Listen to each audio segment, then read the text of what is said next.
কেন্দ্রীয় home minister কংগ্রেসের, উনি বলেছিলেন না 30 লক্ষ না 50 লক্ষের অধিক আছে। সেই থেকে আসাম আন্দোলন, আমাদের উপর সন্দেহ,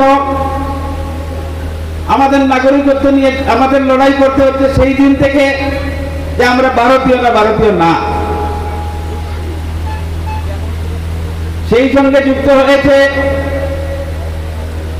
আমাদের মাটি বাড়ির অধিকার, সেই সঙ্গে আমাদের শিক্ষা, স্বাস্থ্য সহ বিভিন্ন পরিকাঠামোর উন্নয়ন নিয়ে আমাদের লড়তে হচ্ছে। আসামের অন্যান্য মানুষের লড়তে হচ্ছে ডেভেলপমেন্ট দিয়ে, আমাদের 3-4টা আরো এডিশনাল সমস্যা নিয়ে আমাদের লড়তে হচ্ছে। মূল সমস্যা আমাদের, প্রথম সমস্যা আমাদের আইডেন্টিটি, আমাদের পরিচয়, সেটা নিয়ে আমাদের লড়তে হচ্ছে।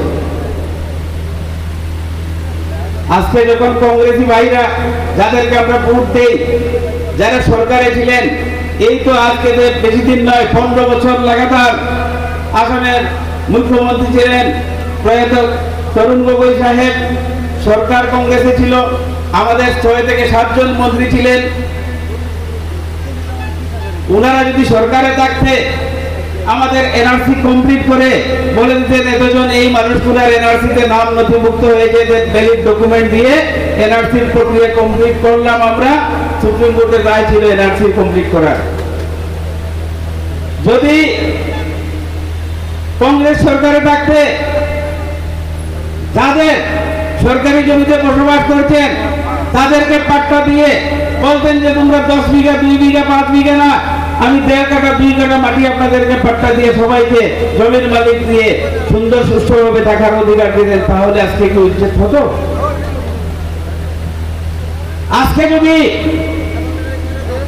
আসামের মুখ্যমন্ত্রী হিমন্ত বিশ্ব শর্মা আমাদের ঘর ভাঙে, আমাদের উচ্ছেদ করে, আমাদের মাদ্রাসা ভাঙে, আমাদের মসজিদ ভাঙে, আমাদের মা বোনদের, আমাদের বাচ্চাদের রাস্তায় পাশে যদি বসিয়ে দেয় খোলা আকাশের নিচে, তার জন্য হিমন্ত বিশ্ব শর্মা যদি 100% দায়ী, যিনি প্রত্যক্ষভাবে করছেন যে কাজ, আর যাদেরকে আমরা ভোট দিয়ে সরকারে বসিয়েছিলাম যারা আমাদেরকে পাত্তা দেয়নি, আমাদের সেই অধিকার থেকে বঞ্চিত করেছেন, 2 দল সমান সমান দোষী, সমান সমান দায়ী।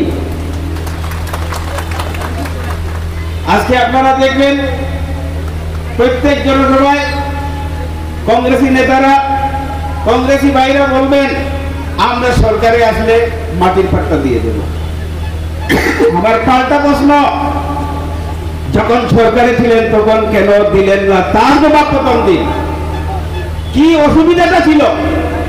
আজকে বলছেন আমরা সরকারে আসলে 2026-এ আমরা মাটির পাট্টা দিয়ে দেব। ভালো কথা, 2001 থেকে 2016 পর্যন্ত আপনারা 15 বছর দিলেন, তখন কেন মাটির পাট্টা দিলেন না? সেই প্রশ্নটা আপনারা কংগ্রেসীদের কাছে করবেন, কেন দিলেন না?